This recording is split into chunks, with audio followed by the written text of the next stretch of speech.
चरम तीर्थंकर श्रमण भगवान महावीर स्वामी जी के चरणों में कोटि से वंदन। एक भाव अवतारी चर्चा चक्रवर्ती भीष्म प्रतिज्ञाधारी अखंड बाल ब्रह्मचारी आचार्य सम्राट पूज्य श्री जयमल जी महाराज साहब के चरणों में कोटि से वंदन। व्याख्यान वाचस्पति वचन सिद्ध साधक उग्र विहारी आशु कवि 12वें पटधर आचार्य प्रवर श्री पार्श्व चंद्र जी महाराज साहब SS जैन समनी मार्ग के प्रारंभकर्ता अनुपेहा ध्यान प्रणेता प्रवचन प्रभावक मेरे जीवन उद्धारक पूज्य गुरुदेव डॉक्टर श्री पदम चंद्र जी महाराज साहब को वंदन करते हुए सभी गुरु भगवंतों को वंदन करती हूँ। शमनी जी को विधिक वंदना। गुरुदेव की आज्ञा से आत्मबंधु एक भवतारी चर्चा चक्रवर्ती आचार्य सम्राट पूज्य श्री जयमल जी महाराज साहब ने बड़ी साधु वंदना की रचना की है। इसका नित्य पठन पाठन करने से साधक असाता वेदनीय कर्म से साता वेदनीय कर्म को प्राप्त करता है। चाहे कैसी भी अंतराय होती है वह अंतराय को तोड़ देता है। आगे की कड़ी के अंदर बताया खंदक तापस और गौतम गंधर का, इन दोनों के बीच में पूर्व के अंदर पहले से ही परिचय था। भगवान महावीर स्वामी राजगृह नगरी के गुणशील उद्यान से विहार करके राजमार्ग से विचरण करते हुए एक नगरी में पधारे और उस नगरी के बाहर पूर्व और उत्तर दिशा में स्थित एक छत्रपालाश नाम का चैत्य है, उस चैत्य के अंदर विराजमान हुए। वहाँ समोत्सरण लगा और वहाँ पे धर्म सुनने के लिए लोग वहाँ पर आए, वहाँ एकत्रित हुए। गौतम स्वामी को भगवान महावीर स्वामी ने बुलाकर गौतम स्वामी को कहा कि आज तुम अपने पूर्व साथी को देखोगे। तब गौतम गंधर ने पूछा कि वो कौन है। तब भगवान महावीर स्वामी ने कहा कि वहाँ खंदक तापस है। और गौतम स्वामी ने प्रश्न पूछा वापस कि उनका यहाँ पर आने का प्रयोजन क्या है। बंधुओं, भगवान महावीर स्वामी ने पूरा वृतांत सुनाया कि वहाँ जहाँ पर हम स्थित है यहाँ से कुछ दूरी पर श्रावस्ती नगरी है और उस श्रावस्ती नगरी के अंदर एक गर्दभाल परिवारजक है, उसका शिष्य खंदक तापस जो वेदों के ज्ञाता, इतिहास और अनेक शास्त्रों का ज्ञाता है, गणित, स्वर, व्यंजन, इस तरह से अनेक शास्त्रों का वह धुरंधर ज्ञाता भी है, नीति का ज्ञाता है और दर्शन शास्त्र को भी अच्छे से जानता है। तो उस श्रावस्ती नगरी के अंदर एक पिंगल नामक साधु है। वहाँ साधु उस खंदक तापस के पास गए और उनको 5 सवाल पूछे। वहाँ 5 सवाल ये है कि लोक शांत है या अनंत है, जीव शांत है या अनंत है, सिद्धि शांत है या अनंत है, सिद्ध शांत है या अनंत है, और किस कारण से वहाँ जीव संसार को बढ़ाता है और किस कारण से जीव संसार को घटाता है। ये 5 सवाल पिंगल ग्रंथ ने उस खंदक तापस को पूछा, लेकिन वहाँ तापस वहाँ पर जवाब देने के लिए बिल्कुल भी सामर्थ्य नहीं था और वहाँ सोचने लगा कि इन सवालों के जवाब क्या हो सकते हैं। बंधुओं, मन के अंदर शंका उत्पन्न हो गई, सवाल का जवाब दूंगा तो क्या वो सही होगा। और मन के अंदर विचार आया कि वहाँ निग्रंथ इन सवालों के जवाब जानते होंगे, अगर मैं सवाल के जवाब दे भी दूंगा तो क्या वहाँ पर संतुष्ट होंगे या नहीं होंगे, और अगर संतुष्ट नहीं होंगे तो वो वापस मुझे क्या कहेंगे।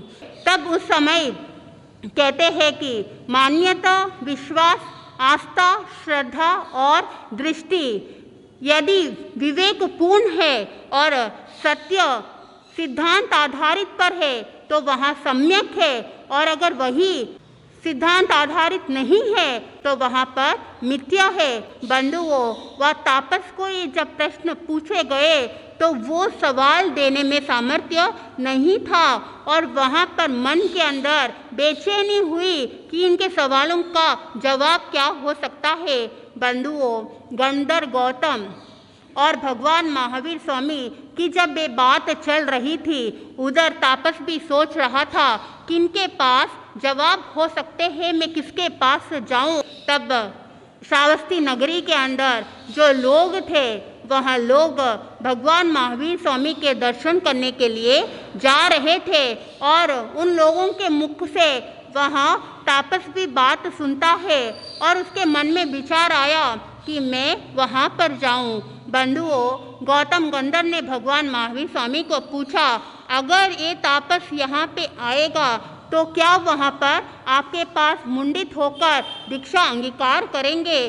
तब भगवान महावीर स्वामी ने कहा, हाँ अवश्य, जब ये यहाँ पर अपने समाधान को प्राप्त करने के लिए आएंगे तो यहाँ पर वो अवश्य ही दीक्षा अंगीकार करेंगे। बंधुओं, इधर तापस के मन में वो विचार की धारा चल रही थी कि मुझे वहाँ पर जाना है और सत्य की खोज करना है। जाने के लिए वह संकल्पित होता है और वहाँ जाने के लिए सबसे पहले वो आश्रम में जाता है और जो तापस के वस्त्र को धारण करता है और गले में रुद्राक्ष की माला पहनकर, पाँव में खड़ाऊ पहनकर और वहाँ पर विशेष आसन को लेकर भगवान महावीर स्वामी जहाँ पर विराजमान होते हैं वो वहाँ पर जाता है। बंधुओं, गौतम गंधर ने देखा कि वो खंडक तापस जब आ रहे थे तब उस आसन से उठकर वो सामने जाते हैं और तापस को कहा कि आप इधर आए हो, तुम्हारा स्वागत है। बंधुओं, गौतम गंधर के मन में प्रसन्नता की भावना थी, इसलिए नहीं कि वो पूर्व परिचित उनके सामने आए।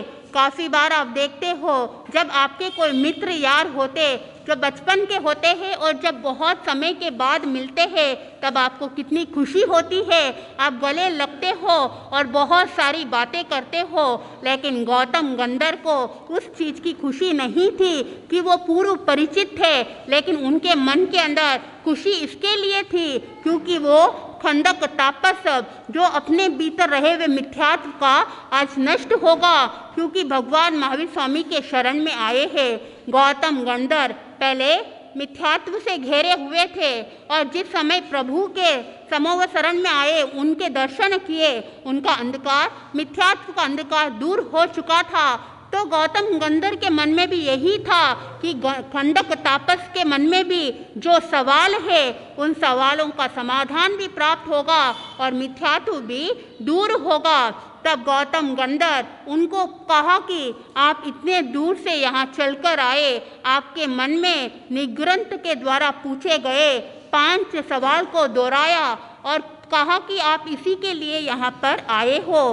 तब वहाँ तापस ने कहा, हाँ बिल्कुल मैं उसी के लिए आया हूँ, लेकिन आपको ये सारी बात कैसे पता, मेरी मन की बात आपने कैसे जान ली?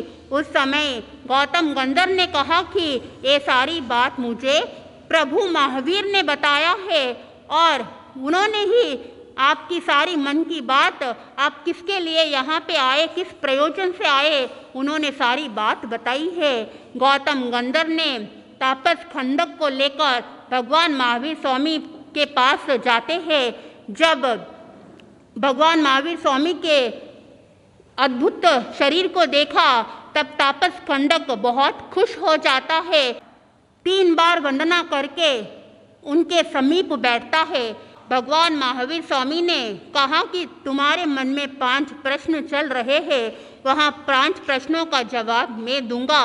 सबसे पहला ये था कि लोक शांत है या अनंत है। बंधुओं, भगवान महावीर स्वामी ने बताया कि लोक 4 प्रकार के, द्रव्य से, क्षेत्र, काल और भाव से। द्रव्य से लोक एक है यानी वहाँ पर शांत है यानी अंत है, और क्षेत्र से वहाँ पर असंख्यात कोटा कोटि योजन लंबाई और चौड़ाई है। काल से वहाँ लोक पूर्व में प्रत्येक काल में वह लोक चल रहा, वर्तमान में भी लोक चलता रहेगा और भावी में भी वह प्रत्येक काल के अंदर लोक रहेगा। और चौथे के अंदर द्रव्य, क्षेत्र, काल और भाव से वहाँ पर अनंत वर्ण गंध पर्याय रूप है।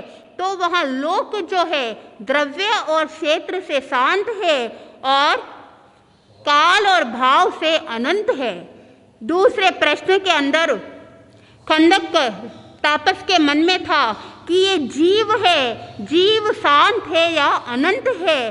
तो वहाँ पर भी द्रव्य, क्षेत्र, काल और भाव की अपेक्षा से बताया कि वहाँ द्रव्य से जीव एक है, क्षेत्र से वहाँ पर असंख्यात प्रदेशी है, काल से नित्य है और भाव से अनंत ज्ञान दर्शन चारित्र पर्याय रूप है, यानी जीव भी द्रव्य और क्षेत्र से शांत है और काल और भाव से अनंत है।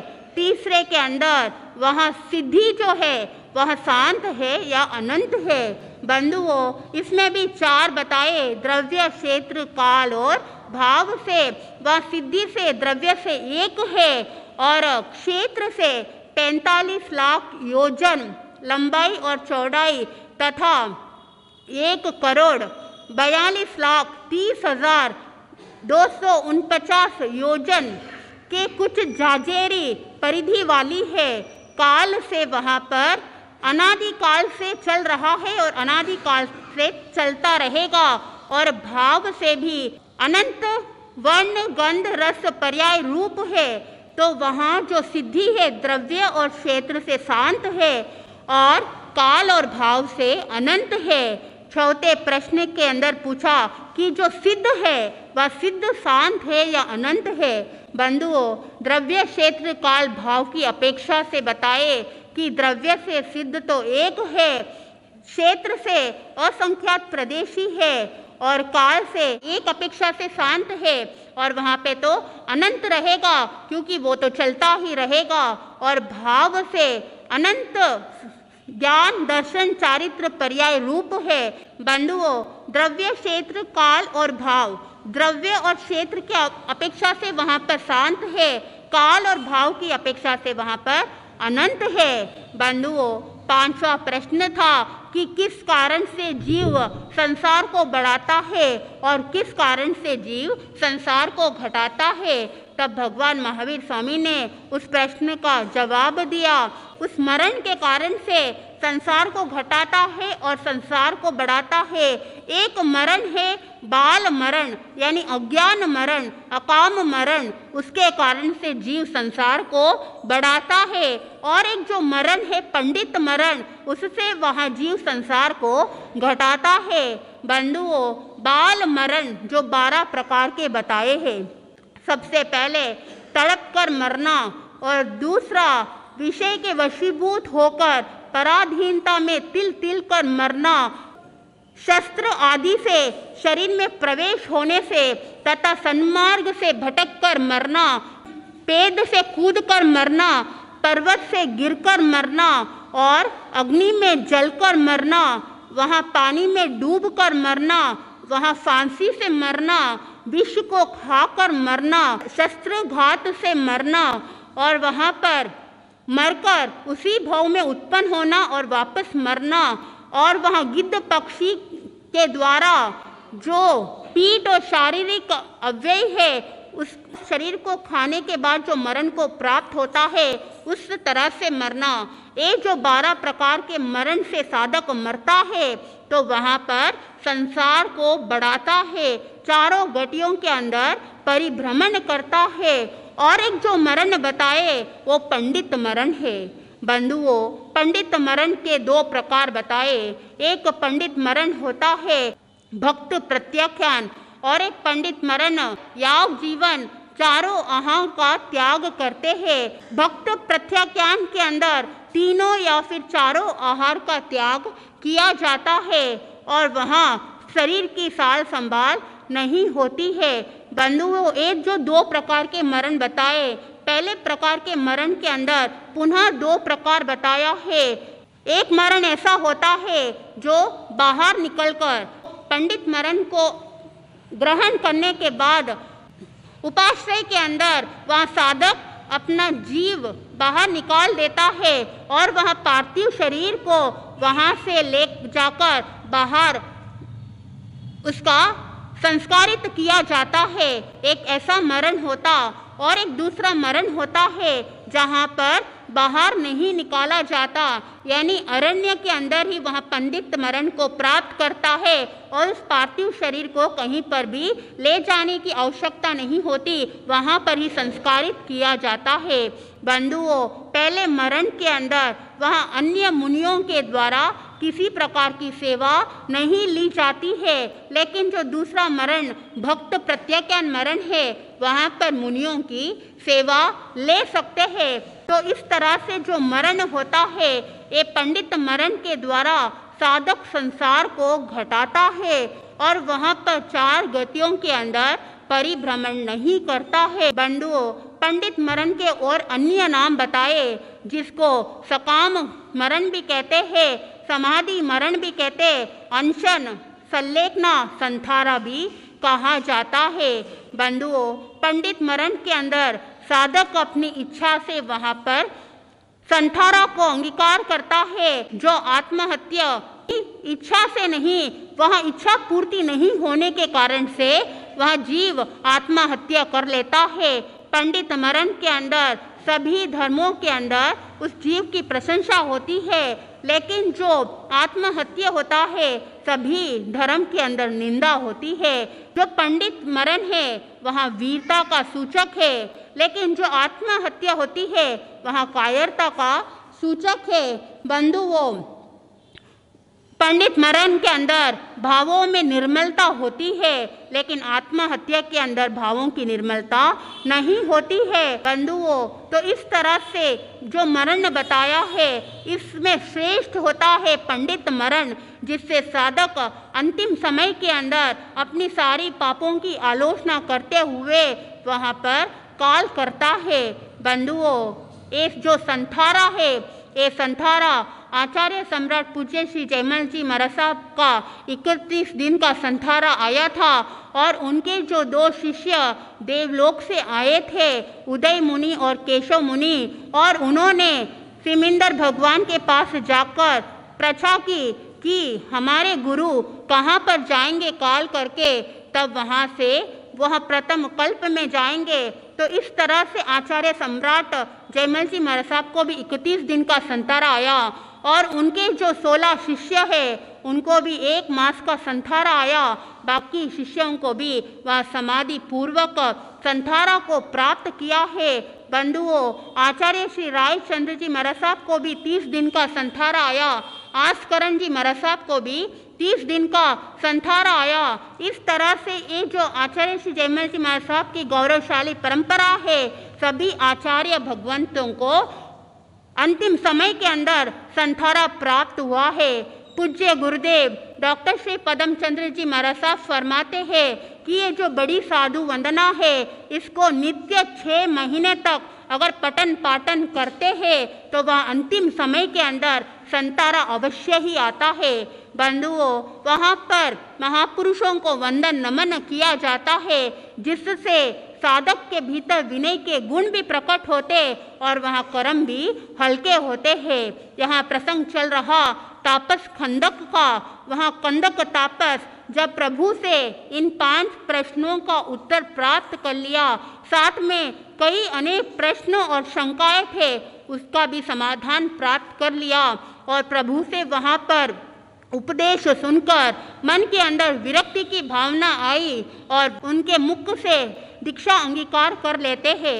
बंधुओं, अप्रमत्त अवस्था से वहाँ संयम में आगे बढ़े और साथ में भगवान महावीर स्वामी की आज्ञा लेकर 12 भिक्षा प्रतिमा को अंगीकार किया। 1 मासिक भिक्षु प्रतिमा, द्विमासिक भिक्षु प्रतिमा, त्रैमासिक भिक्षु प्रतिमा, इस तरह से 4, 5, 6, 7 मासिक भिक्षु प्रतिमा करके आगे 1 सप्ताह रात्रि दिवस, 2 सप्ताह रात्रि दिवस, 3 सप्ताह रात्रि दिवस और फिर आगे अहोरात्रि भिक्षु प्रतिमा, 1 रात्रि भिक्षु प्रतिमा, इस तरह से 12 भिक्षु प्रतिमा को सूत्र के अनुसार वहाँ पूर्ण रूप से आराधना कर ली और प्रभु के पास आकर उन्होंने गुणरत्न संवत्सर तपस्या की आराधना की है। बंधुओं, गुणरत्न संवत्सर की तपस्या ऐसी होती है कि 1 महीने तक निरंतर उपास करते रहना, दिन के अंदर सूर्य की आराधना लेते हुए रात्रि के अंदर निर्वस्त्र होकर विरासन में शीत को सहन करना, दूसरे महीने के अंदर बेला बेला, तीसरे महीने के अंदर तेला तेला, चौथे महीने के अंदर 4 की तपस्या और 5वें महीने के अंदर 5-5 की तपस्या, इस तरह से पूरे 16 महीने में 16-16 की तपस्या करते हुए वहाँ गुणरत्न संवत्सर की तपस्या की आराधना की जाती है। दिन के अंदर सूर्य की भी आताप न लेना और रात के अंदर शीत को सहन करना। बंधुओं, वो सारी तपस्या को पूर्ण कर कर प्रभु के पास आते हैं। जैसे जैसे वो तपस्या कर रहे थे उनका शरीर और आत्मा दोनों शुद्ध हो जाता है। शरीर इतना कृश हो जाता है कि शरीर के अंदर वो हड्डियों की आवाज़ आने लग जाती है और आत्मा भी वहाँ शुद्ध पवित्र निर्मल हो जाती है और कर्म हल्के हो जाते हैं। वहाँ प्रभु महावीर के पास पधारे और उन्होंने प्रभु से कहा कि मुझे पंडित मरण को प्राप्त करना है। बंधुओं, भगवान महावीर स्वामी ने आज्ञा दे दी पंडित मरण को प्राप्त करने के लिए और उसके लिए वहाँ पर वो विपुलाचल पर जाकर शिलापट की प्रतिलेखना करते हैं और वहाँ जाने से पहले जो भी श्रमण श्रमणी होते हैं उनसे क्षमा याचना करते हैं। बंधुओं, वहाँ वापस पुनः सारी चीज़ों को आलोचना करके पंच महाव्रत को अंगीकार करके विपुलाचल जाकर वहाँ पर पंडित मरण को अंगीकार करते हैं। अपने शरीर के प्रति ममत्व को त्याग कर देते हैं, 18 पापस्थान को त्याग कर देते हैं और वहाँ पंडित मरण समाधि मरण को पूर्ण करके अच्युत कल्प देवलोक में जाकर 22 सागरोपम को पूर्ण करके बंधुओं महाविदेश क्षेत्र में जाकर वहाँ सिद्ध बुद्ध मुक्त होंगे। तो इस तरह से जो खंडक तापस का विवरण मिलता है बड़ी साधु वंदना के अंदर, उन्होंने भी ऐसे पंडित मरण को प्राप्त करके अपने आत्मा को 8 कर्मों से मुक्त करके आगे सिद्धालय तक पहुँचेंगे। तो इस तरह से जो बड़ी साधु वंदना का पठन पाठन जो भी साधक करता है वहाँ निश्चय ही उसका आत्मा भी वहाँ लगे हुए कर्म हल्के होते जाएंगे। तो एक दिन शाश्वत सुख की अवश्य ही प्राप्ति होगी। आप भी निरंतर बड़ी साधु वंदना का पठन पाठन करने का लक्ष्य रखें, जिससे आपको सभी तरह से साता ही साता उपजेगी। और अंतिम समय के अंदर हर व्यक्ति चाहता है कि 3 मनोरथ के अंदर एक मनोरथ अंतिम समय के अंदर संथारा प्राप्त होवे। तो ये बड़ी साधु वंदना का पठन पाठन करोगे तो आपको अंतिम समय के अंदर संथारा प्राप्त हो सकता है। तो आगे की कड़ी के अंदर जैसे जैसे आप सुनोगे आपको आनंद की प्राप्ति होगी। मैं अपने शब्दों को यहीं पर विराम देती हूँ।